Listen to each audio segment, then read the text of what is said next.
दोस्तों बहुत बहुत स्वागत करता हूं आप सभी का। ज्ञानेश कुमार के खिलाफ एक्शन होते ही चुनाव आयोग में परिवर्तन होने शुरू हो चुके हैं।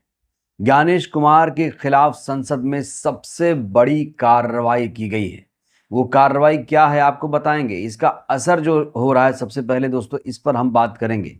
उत्तर प्रदेश में खबर आ रही है कि बैलेट पेपर की जो छपाई है वो शुरू हो चुकी है।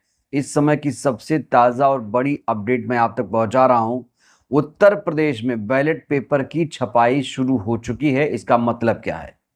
इसका मतलब सीधा सा यही है कि यूपी में चुनाव ईवीएम से नहीं, बैलेट पेपर से होगा। पंचायत चुनाव के लिए खास तौर से बैलेट पेपर की जो छपाई है वो शुरू हो चुकी है। इससे पहले आपको याद दिला दें कि कहा जा रहा था कि पंचायत चुनाव भी मशीन से ही होगा, लेकिन अब जो खबर आ रही है उसे एक बड़ी जीत के तौर पर देखा जा रहा है। वो चुनाव आयोग जो कभी भी मशीन के पक्ष में नहीं था, अचानक वो बैलेट पेपर से चुनाव करा रहा है, तो ये एक बहुत क्रांतिकारी कदम माना जा रहा है। आपको बता दें कि बैलेट पेपर से चुनाव कराने की मांग को लेकर लंबे समय से आंदोलन, प्रदर्शन, धरना, न जाने क्या कुछ हुआ, लेकिन आज जो खुशखबरी सामने आई है वो इससे पहले कभी सामने नहीं आई थी।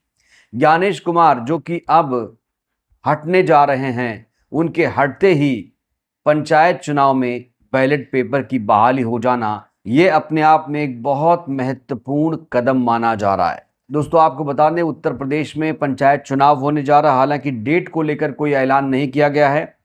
चुनाव समय पर होंगे नहीं होंगे इसको लेकर अभी कुछ कहा नहीं जा सकता, क्योंकि समर्पित पिछड़ा आयोग का अभी गठन ही नहीं हुआ है। और जब आयोग का गठन होगा, ओबीसी आयोग का जब गठन होगा, गठन होने के 3 महीने के बाद डेट आएगी चुनावों की। लेकिन अभी से जिस तरीके से बैलेट पेपर की छपाई का काम शुरू हुआ है, उससे एक बात तो तय हो चुकी है कि ये जो चुनाव है वो बैलेट पेपर से ही होगा। और इसको लेकर खबर क्या आ रही? प्रधान पद के लिए जो मतपत्र है वो इस बार हरे रंग का रहेगा। ग्राम पंचायत सदस्य के लिए सफेद रंग का रहेगा। बीडीसी के लिए गुलाबी रंग का रहेगा। ग्राम पंचायतों का जो कार्यकाल है वो 26 मई को खत्म हो रहा है। तो उत्तर प्रदेश में पंचायत का चुनाव बैलेट पेपर से होना उन तमाम पार्टियों के लिए एक बहुत बड़ी राहत है जो पार्टियां ये कह रही हैं कि मशीन से जब चुनाव होता है तो धांधली हो जाती है। उनके लिए चुनाव क्रांतिकारी साबित हो सकता है, क्योंकि सत्ताधारी पार्टी को छोड़कर सारी पार्टियां एक सुर में कह रही हैं कि चुनाव बैलेट पेपर से ही होना चाहिए। क्योंकि जब चुनाव बैलेट पेपर से होता है तो निष्पक्ष होता है, ईमानदारी से होता है, चाहे वो वोटिंग हो चाहे काउंटिंग हो, बहुत ही निष्पक्ष तरीके से होता है। ये विश्वास है विपक्षी पार्टियों का। तो अब चुनाव जब बैलेट पेपर से होने जा रहा है तो सबसे बड़ा सवाल ये खड़ा हो रहा है, बैलेट पेपर से चुनाव होने में सबसे ज्यादा फायदा किस पार्टी को होगा? क्योंकि देखिए, विपक्ष में ऐसी कोई भी पार्टी नहीं है जिसने मशीन का विरोध ना किया हो।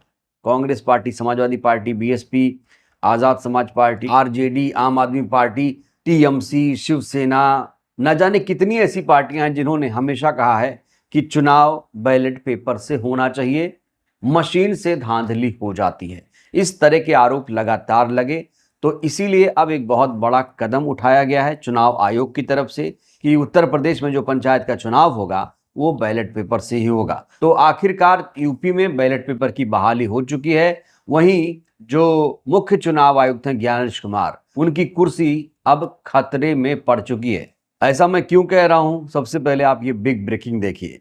सीईसी ज्ञानेश कुमार को हटाने के लिए विपक्ष का बड़ा कदम। 193 सांसदों ने संसद में नोटिस देकर शुरू की प्रक्रिया। तो मुख्य चुनाव आयुक्त ज्ञानेश कुमार के खिलाफ महाभियोग की जो प्रक्रिया है वो शुरू हो चुकी है।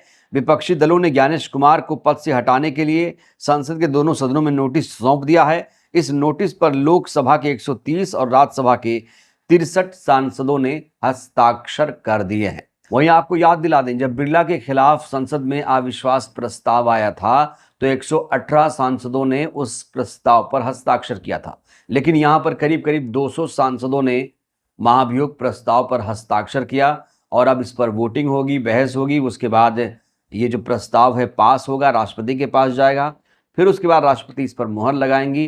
तो बहुत लंबी प्रक्रिया होती है, चुनाव आयोग को हटाने के लिए जटिल प्रक्रिया होती है। लेकिन जिस तरीके से ये प्रक्रिया शुरू हो गई है, कहा जा रहा है कि अब ज्ञानेश कुमार का हटना कुर्सी से तय है। ज्ञानेश कुमार को ये पद छोड़ना ही पड़ेगा और कहा जा रहा है कि ज्ञानेश कुमार अगर हट जाएंगे तो फिर चुनाव पूरे देश में बैलेट पेपर से होने लगेगा। लेकिन बड़ा सवाल ये भी खड़ा हो रहा है कि जब ज्ञानेश कुमार हट जाएंगे तो उनकी जगह पर कौन आएगा?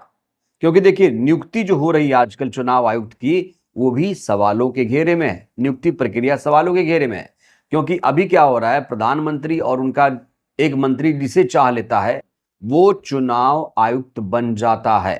तो अभी जो चुनाव आयुक्त बन रहे हैं, चुनाव आयोग में 3 चुनाव आयुक्त होते हैं, मुख्य चुनाव आयुक्त और 2 चुनाव आयुक्त। तो इन तीनों चुनाव आयुक्तों की नियुक्ति की प्रक्रिया भी सवालों के घेरे में है। इस समय विपक्ष की तरफ से ये मांग की जा रही है कि नियुक्ति प्रक्रिया को पारदर्शी बनाया जाए। इसमें कैबिनेट मंत्री की जगह सुप्रीम कोर्ट के सीजीआई को रखा जाए पैनल में।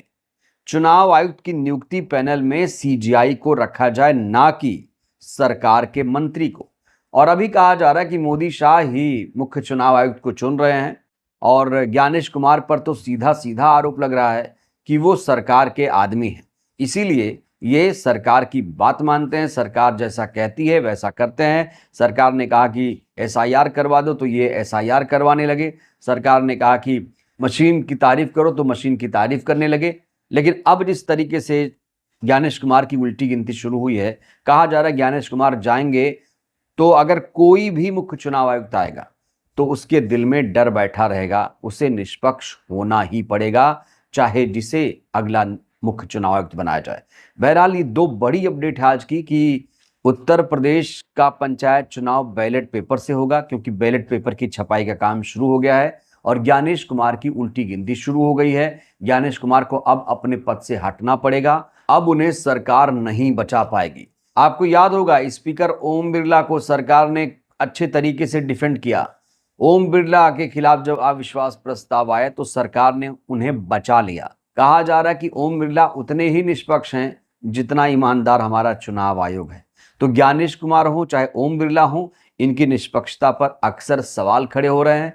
स्पीकर जो हैं उन पर आरोप लगता है कि विपक्षी पार्टियों को बोलने नहीं देते हैं और जब बोलते हैं तो उन्हें तुरंत चुप करा दिया जाता है। लोकसभा में विपक्ष के नेता की माइक को बंद कर दिया जाता है।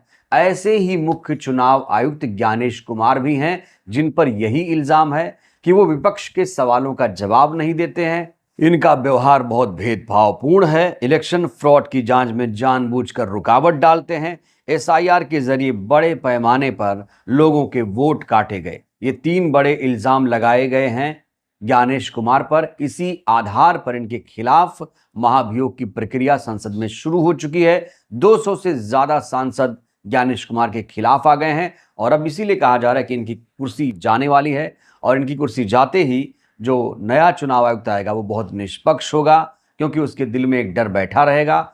और जिस तरीके से यूपी पंचायत चुनाव में बैलेट पेपर की छपाई का काम शुरू हुआ है, कहा जा रहा है कि अब सभी चुनावों में बैलेट पेपर से ही वोटिंग होनी चाहिए, क्योंकि इससे निष्पक्ष चुनाव होता है। बहरहाल यूपी पंचायत चुनाव में तो बैलेट पेपर से ही वोटिंग होगी, लेकिन यूपी चुनाव में भी होगी, ये दोस्तों अभी कहना बहुत मुश्किल है। बहरहाल आप लोग बताइए, अगर पंचायत चुनाव बैलेट पेपर से होने जा रहा है तो इसका सबसे ज्यादा फायदा किस पार्टी को मिलेगा? प्रतिक्रिया बहुत जरूरी है।